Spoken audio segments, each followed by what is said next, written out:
नमस्कार। प्रभा साक्षी पॉडकास्ट में आप सभी का स्वागत है। आज के इस पॉडकास्ट में हम बात करेंगे कि आखिर किस लाभ की उम्मीद में पसमानदा मुसलमानों को खुश करने में जुटी हुई है भाजपा।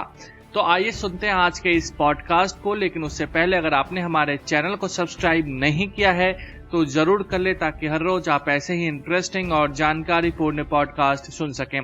उत्तर प्रदेश की सियासत में मुस्लिम और उसमें भी पसमानदा समाज के वोटर हमेशा निर्णायक भूमिका में रहते हैं। यह वोटर जिसके पक्ष में वोट करते हैं उसके जीत की संभावनाएं बढ़ जाती हैं, लेकिन इस बात का फायदा यह समाज नहीं उठा पाता, बल्कि उनकी जगह मुसलमानों में अगड़ी जाति के नेता और लोग इसका फायदा उठा लेते हैं। यूपी के बड़े बड़े पदों और राजनीति में इन्हीं अगड़ी जाति के मुसलमानों का वर्चस्व है। अब इस नाइंसाफी के खिलाफ पसमानदा समाज के भीतर से भी आवाज उठने लगी है। पसमानदा समाज को लीड करने वाले नेता कहते हैं कि हम कांग्रेस के साथ रहें, जब उसकी सत्ता गई तो सपा बसपा में गए तो वह सरकार बनाने में सफल रहे, लेकिन हमारी परेशानियों की तरफ किसी ने ध्यान नहीं दिया। हमारा समाज अशिक्षा, बेरोजगारी और आर्थिक समस्याओं से जूझ रहा है, लेकिन हमारी आवाज मुस्लिमों की अगड़ी जातियों के बीच दब कर रह जाती है। योगी सरकार ने हमारे समाज के एक नेता को मंत्री बनाया है। योगी सरकार गरीबों के लिए जो योजनाएं चला रही है उसका फायदा भी हमारे समाज के लोगों को मिल रहा है। अब प्रधानमंत्री नरेंद्र मोदी ने पसमानदा समाज के विकास की ओर ध्यान देने की बात की है। यह हमारे लिए और भी महत्वपूर्ण है। हमारी मुसलमानों की कुल आबादी में करीब 80 से 85% भागीदारी है। अगर बीजेपी सरकार हमारी समस्याओं को सुनती और समझती है तो हमें बीजेपी से कोई ऐतराज नहीं है। गौरतलब है कि बीते दिनों प्रधानमंत्री नरेंद्र मोदी ने हैदराबाद में भाजपा की राष्ट्रीय कार्यकारिणी की एक मीटिंग में पार्टी नेताओं और कार्यकर्ताओं से अपील की थी कि वह समाज के सबसे पिछले तबके तक अपनी पहुंच बनाए। उन्होंने कहा था कि केवल हिंदू ही नहीं बल्कि अल्पसंख्यक समुदायों के कमजोर तबके तक भी हमें अपनी पहुंच बनानी चाहिए। प्रधानमंत्री नरेंद्र मोदी द्वारा पसमानदा मुसलमानों को पार्टी से जोड़ने के लिए की गई अपील के बाद पसमानदा समाज को लेकर सियासत तेज हो गई है। उधर मोदी के मुंह से पसमानदा समाज की बात निकली और इधर भाजपा ने इस दिशा में काम भी शुरू कर दिया है। इसके साथ ही विपक्षी दलों में भी मुस्लिम वोटों को लेकर छटपटाहट साफ तौर पर देखी जा सकती है। बहरहाल प्रधानमंत्री नरेंद्र मोदी की इस अपील के बाद सवाल उठने लगे हैं कि क्या भाजपा पसमानदा मुस्लिमों को जोड़ने और उन्हें अपने वोट बैंक में तब्दील करने में सफल होगी। पिछले कुछ चुनावों में भाजपा को 8 से 9% मुस्लिम वोट मिलने के आंकड़े आते रहे हैं। इसमें पसमानदा समाज के वोटरों की संख्या ज्यादा है। भाजपा इसी वोट को और मजबूत करना चाहती है। इससे भाजपा को लंबे समय तक केंद्र में सत्ता बनाए रखने और दक्षिण के राज्यों में पकड़ मजबूत करने में मदद मिलेगी। खैर, मोदी के इस बयान के बाद विपक्ष पूछ रहा है कि क्या भाजपा की इस मुहिम का पसमानदा या कहें दलित व पिछड़े मुस्लिमों पर कोई असर पड़ेगा। उर्दू दैनिक इंकलाब के पूर्व संपादक और मुस्लिम उद्धार के लिए काम करने वाले शकील शमसी बताते हैं कि इस्लाम में जात पात का कोई भेदभाव नहीं है। यही वजह है कि पूर्व में बड़े पैमानों पर गैर मुस्लिम लोगों ने इस्लाम धर्म अपनाया था। हिंदुओं में भी सामान्य पिछड़े और दलित वर्ग के काफी लोगों ने धर्म परिवर्तन किया था। भारत, पाकिस्तान और बांग्लादेश के मुसलमानों में ही ये भेद देखने को मिलता है। यहाँ जिन्होंने धर्म परिवर्तन किया वो अपनी वंशावली सिस्टम से बाहर नहीं निकल सके हैं। राज्यसभा के पूर्व सांसद अली अनवर पसमानदा मुस्लिम समाज के राष्ट्रीय अध्यक्ष हैं। अली अनवर के मुताबिक के अभी मुस्लिमों की जो राजनीति है उसका केंद्र अशराफ यानी कि अपर कास्ट है, अजलाफ यानी कि ओबीसी और अर्जाल यानी कि दलित, जिन्हें मिलाकर पसमानदा कहा जाता है। राजनीति में उनकी हिस्सेदारी बहुत सीमित है। अर्जाल मुस्लिमों को तो दलित आरक्षण का लाभ तक नहीं मिलता। नौकरियों में भी उनकी भागीदारी बहुत कम है। केवल पसमानदा की बात करने से कुछ नहीं होता। राजनीति में उनकी भागीदारी बढ़ानी होगी। आज तक किसी दल ने पसमानदा मुस्लिमों की तरफ ध्यान नहीं दिया, इसलिए भाजपा को ये मौका मिल रहा है। इसका दूरगामी प्रभाव अवश्य पड़ेगा।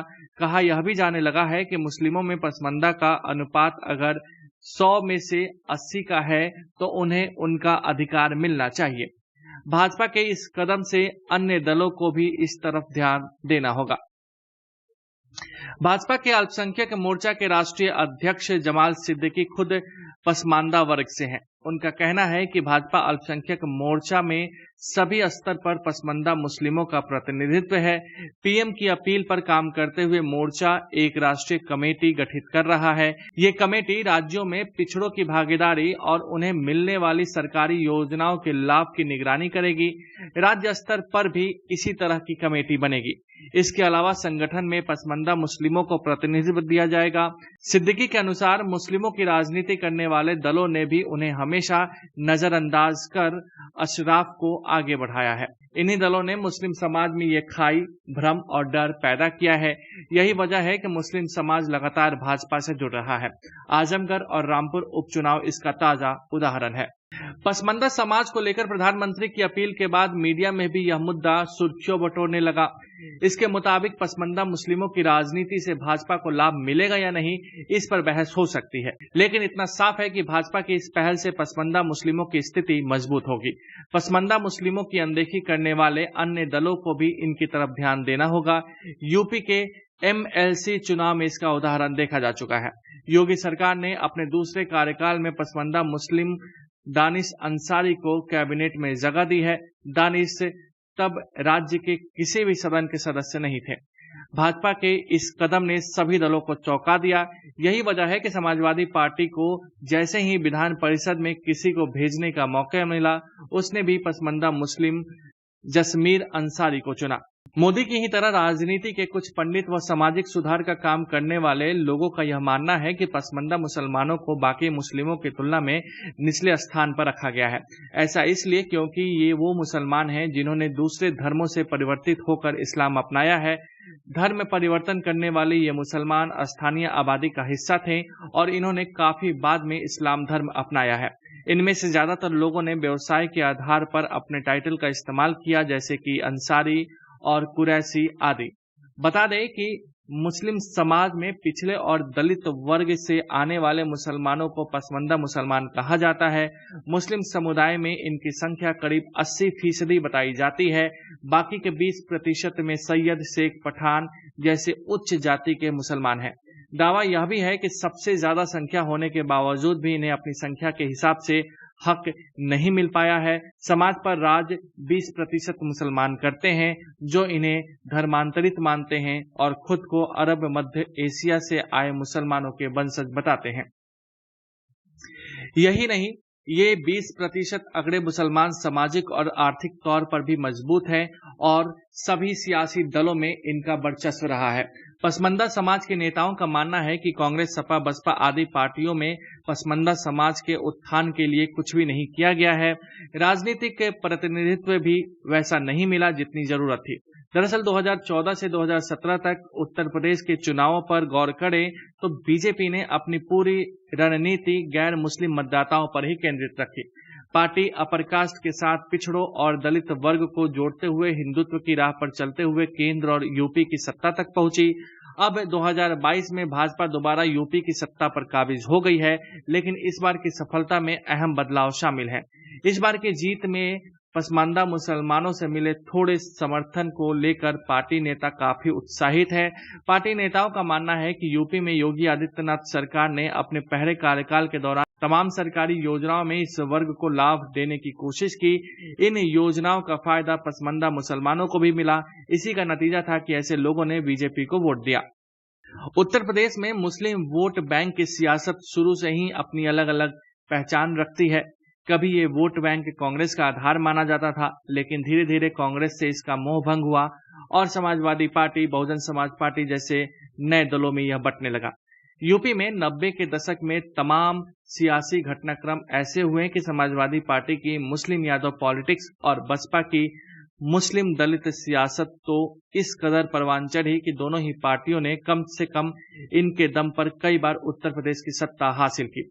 बात मौजूदा दौर की जाए तो CSDS लोक नीति के सर्वे के अनुसार 2022 के विधानसभा चुनाव में सपा को सबसे ज्यादा 70% तक मुस्लिम वोट मिले। ऐसा नहीं है कि मुस्लिम पूरी तरह से भाजपा से दूर रहे, पार्टी को 8% वोट मिले हैं। अब भाजपा इसी प्रतिशत में उम्मीद देख रही है।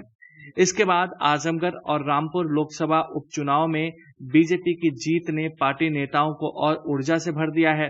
दरअसल इन दोनों ही सीटों पर मुस्लिम वोट बैंक निर्णायक भूमिका में रहता है।